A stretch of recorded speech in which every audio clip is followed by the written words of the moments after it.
आरव को भी इस चीज़ का पता चल जाता है कि कहीं न कहीं इर्सा के घर के हालात ठीक नहीं हैं, लेकिन उसको काफ़ी ज़्यादा टेंशन हो जाती है और वो इर्सा से कहता है कि मेरी बात याद रखना, तुम्हें कोई किसी किस्म का मसला हो तो इस घर में तुम दोबारा नहीं आ सकती।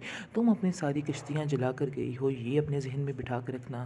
बेशक मैंने अपनी मर्ज़ी के साथ तुम्हारी शादी की है, लेकिन इसका मतलब ये नहीं है कि तुम दोबारा वापस आ सकती हो। तुम्हारा पीछे कोई भी ठिकाना नहीं है, इसलिए बेहतर यही होगा कि अपने उस घर को ही बसाने की कोशिश करना और सारी मुश्किलों को खुद ही हैंडल करना। मैं तो इस काबिल नहीं हूँ। तुम जानती हो कि मेरी तबीयत काफ़ी ज़्यादा ख़राब रहती है और मेरे पास तो तुम्हें देने के लिए कुछ भी नहीं है। इस पर इर्सा कहेगी कि आप परेशान मत हो, मैं जो कुछ भी है खुद भी हैंडल कर लूँगी, आपको मेरे बारे में फ़िक्र करने की कोई भी ज़रूरत नहीं है। आखिरकार आइसल जो है वो कमाल के दिल में बेहद बदगुमानियाँ पैदा कर देती है इर्सा के बारे में।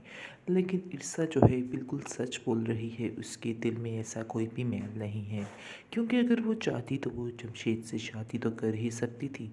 ये बात तो उसके लिए बिल्कुल मामूली थी, लेकिन उसने ऐसा नहीं किया है क्योंकि वो अपनी ज़िंदगी को बदलना चाहती थी और वो सोचती थी कि उसकी जो ड्रीम लाइफ है वो ही उसकी रियल लाइफ बन जाए, तो ऐसा ही होता है। इसके बाद अब देखेंगे कि काफ़ी ज़्यादा परेशानी की हालत में वो कमाल से कहती है कि आप मेरे माज़ी के बारे में कुछ भी नहीं जानते हैं।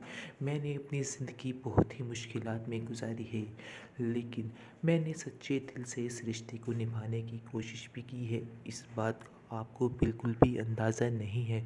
जब आप इस बात को समझ जाएंगे तो फिर आपको अंदाज़ा होगा कि मैं आपसे जो कह रही हूँ वो बिल्कुल सच कह रही हूँ और मेरी किसी बात में कोई भी खोट नहीं है।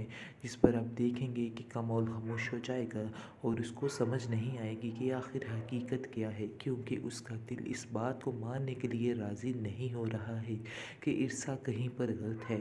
इसलिए वो खामोश हो जाता है और बात बात पर कुछ भी कहने के लिए तैयार नहीं होता। लेकिन उसको इस बात का अफसोस है कि जमशेद उससे प्यार करता था और उसने ये बात उससे छुपा के रखी है। लेकिन कहीं न कहीं वो समझ जाता है कि इसमें इर्सा की कोई भी गलती नहीं है, क्योंकि अगर इर्सा की गलती होती तो आज इर्सा उसके साथ हो सकती थी। इर्सा ने चुना है तो सिर्फ कमाल को ही चुना है। ये बात कमाल के दिमाग को बार बार हिला कर रख देती है और हकीकत भी इसी तरह की है।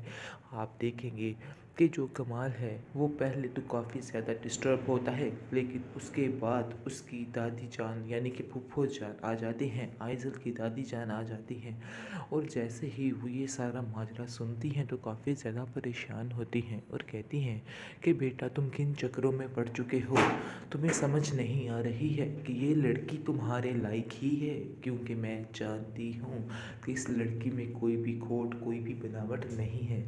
अगर इसमें कोई भी बनावट होती तो मैं तुम्हें पहले ही इस चीज़ के बारे में आगाह कर देती, लेकिन मुझे पता है कि लड़की तुम्हारे लिए बेस्ट है, इसलिए तुम्हें परेशान नहीं होना है और इस लड़की पर आंखें बंद करके इत्मीनान कर लो। अगर तुम मुझसे प्यार करते हो तो आगे से वो कहता है कि आप तो जानती हैं कि आप ही मेरा सारा कुछ हैं, इसलिए मैं आपकी बात पर यकीन करता हूँ। वो दिल ही दिल में सोचता है कि मैं इर्सा को एक और मौका दूंगा और उसको आजमाऊंगा, क्योंकि मेरी भी तो एक पास था। तो क्या मैं इस पास को भूल सका हूँ या अपनी बीवी को पहली को भूल सकता हूँ? नहीं भूल सकता। इसलिए मैं उम्मीद यही करूँगा कि इर्सा जो है वो सिर्फ़ और सिर्फ मेरी ही रहेगी और किसी का उसकी ज़िंदगी में कोई अमल दखल नहीं होगा।